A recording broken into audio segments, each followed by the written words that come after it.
हाँ तो दोस्तों, क्या हाल चाल है। आपके लिए एक सरप्राइजिंग न्यूज़ है। जो भी अभ्यर्थी राजस्थान 4th ग्रेड का जो एग्ज़ाम दिया है उसका रिज़ल्ट आ चुका है। इसके संबंध में अभी क्या है कि कुछ प्रश्न हैं जिनके उत्तर चेंज कर दिए गए हैं बोर्ड के द्वारा, और जिस कारण से इसका रिवाइज रिज़ल्ट आएगा, जिसमें हज़ारों विद्यार्थियों की रैंक 1000 आगे पीछे हो सकती है। कोई 5000 पीछे चला जाएगा, कोई 5000 आगे चला जाएगा। ऐसा होने की पूरी संभावना है, क्योंकि पॉइंट के बाद 4 स्थानों तक जो अंक होते हैं उनके आधार पर रैंक बहुत आगे पीछे आ रही है। जैसे मान लो किसी के नंबर है 146.1928, पॉइंट 1928 पे ही कम से कम 200 विद्यार्थी हैं। तो इस प्रकार मैं ये कह रहा था कि जैसे ही एक प्रश्न का उत्तर चेंज किया जाएगा, वो प्रश्न किसी ने अटेम्प्ट किया है, उसका या तो वो सही हो जाएगा या वो गलत हो जाएगा, कुछ भी सीन होगा उसके साथ, तो हज़ारों विद्यार्थियों की रैंक आगे पीछे होने वाली है। और मेरे को पूरा ऐसा लगता है कि इसका रिवाइज रिज़ल्ट आएगा।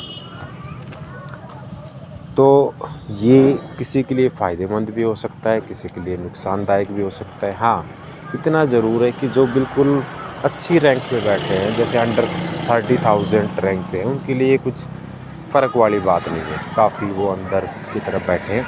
लेकिन जो मार्जिन के ऊपर बैठे हैं, जैसे कोई 50,000 पे बैठा है, 60-70 हज़ार पे, या SC/ST का कैंडिडेट है, वो मान लो 80,000 पे बैठा है और वो उम्मीद लगाए बैठा है कि उसका सिलेक्शन हो जाएगा और वो आगे पीछे हो सकता है। या फिर ऐसा भी हो सकता है कि कोई 1 लाख पे बैठा है, लेकिन उस प्रश्न के फेरबदल से वो अंडर 80,000 आ जाए, तो कहीं न कहीं इसका युवाओं पे प्रभाव ज़रूर पड़ेगा।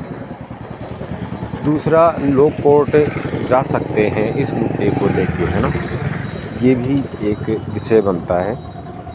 अच्छा, अब इसमें जो होना है वो तो होना है, सबके साथ ही होना है, जो भी हो। इसके जो DV के बारे में थोड़ा सा बताता हूँ कि अभी शिक्षा विभाग जो है वो जो एग्ज़ाम वगैरह में बिज़ी है, तो लगभग 1 महीने तो कुछ होना नहीं है। हाँ, स्क्रूटनी फॉर्म वगैरह शुरू कर सकते हैं। उसके बाद इनका DV होगा और DV भी लंबे चलेंगे। मेरे को ऐसा लगता है कि इतने सारे विद्यार्थियों को DV कराने के लिए कम से कम 2 महीने का टाइम लगेगा। सभी चीज़ यदि ठीक ढंग से होती जाती है, सिस्टमैटिक ढंग से, टाइमली, तो फिर भी आप मान के चलना अगस्त से पहले किसी भी हालत में जॉइनिंग नहीं दे पाएंगे। अगस्त से पहले जॉइनिंग नहीं मिलती तो ये बहुत ही अच्छी बात है, क्योंकि बहुत सारे जो विद्यार्थी हैं जिनको इधर उधर जानना है वो चले जाएंगे। रोज़ रिज़ल्ट आते रहते हैं, जैसे जेल प्रहरी का भी कुछ दिन पहले रिज़ल्ट आया था और अन्य एग्ज़ाम का भी रिज़ल्ट आया था। तो इन चीज़ों से हम देख सकते हैं कि जाने वाले विद्यार्थी चले जाएंगे, ठहरने वाले रह जाएंगे। और मैं भी यही चाहता हूँ कि 4th ग्रेड भर्ती में जेन्युइन विद्यार्थी हैं, जो इसके लायक हैं, वो ही इसको ज्वाइन करें, और जो मेरिटोरियस स्टूडेंट है वो उसकी सीट ख़राब न करें। तो मैं सभी से ये अपील करना चाहता हूँ कि जो अच्छी रैंक पे बैठे हैं, जिनका कहीं और सिलेक्शन हो चुका है, तो वो अपने जो बेस्ट जॉब है उसकी तरफ हो जाए, न कि किसी की सीट ख़राब करें। क्योंकि अक्सर ये होता है कि जो मेरिटोरियस स्टूडेंट हैं उनके 5-5 जगह, 3-3, 2-2 जगह सिलेक्शन हो जाता है, तो वो 4th ग्रेड को ज्वाइन करके 2-4 दिन, 10 दिन, 2-4 महीने, 1-2 महीने करा कर उस सीट को ख़राब कर देते हैं, और फिर वो सीट बैकलॉग में चली जाती है, उसकी वेटिंग लिस्ट नहीं निकालते। तो इससे क्या होता है कि डिपार्टमेंट को, सरकार को योग्य विद्यार्थी नहीं मिल पाते, उनकी सीट ख़राब हो जाती है, फिर नई वैकेंसी में डालना पड़ता है, फिर वो पद ख़राब हो जाते हैं, फिर कर्मचारियों की कमी पड़ती है। तो ये किसी के लिए भी काम की चीज़ नहीं है, न सरकार के लिए, न अभ्यर्थियों के लिए। और दोबारा से जब न्यू वैकेंसी आती है, फिर दोबारा से तैयारी करो।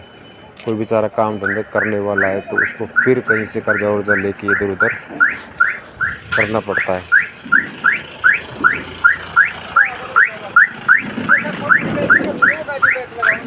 हाँ बिल्कुल, हाँ हाँ, अरे कर दी साइड में।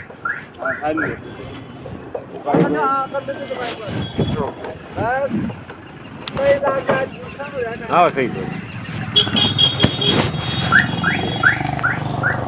तो ये बात है, इन चीज़ों पे गौर करना चाहिए हमको। खैर अभी एक और अच्छी बात है कि भाई एक LDC आई है 10,600-400 के लगभग। तो जो 4th ग्रेड में जिनका सिलेक्शन हो गया है, मार्जिन पे नहीं हुआ, कोई भी हो, जिन्होंने CET दिया है ना और CET में जो पास हैं, तो उनके लिए एक अच्छा अवसर है ना। 4th ग्रेड से बढ़िया सैलरी है, बढ़िया काम है। इसमें 2 पेपर होते हैं, first paper second paper. First paper में राजस्थान GK मैथ साइंस आती है, 100 नंबर का होता है, 150 क्वेश्चन होते हैं। सेकंड पेपर में हिंदी इंग्लिश आती है, 75 अंग्रेजी के सवाल, 75 हिंदी के सवाल। उसके बाद टाइपिंग इसकी होती है 50 नंबर की, 5 मिनट हिंदी 5 मिनट इंग्लिश। प्रेफिशिएंसी इसमें होती है 50 नंबर की। इसमें MS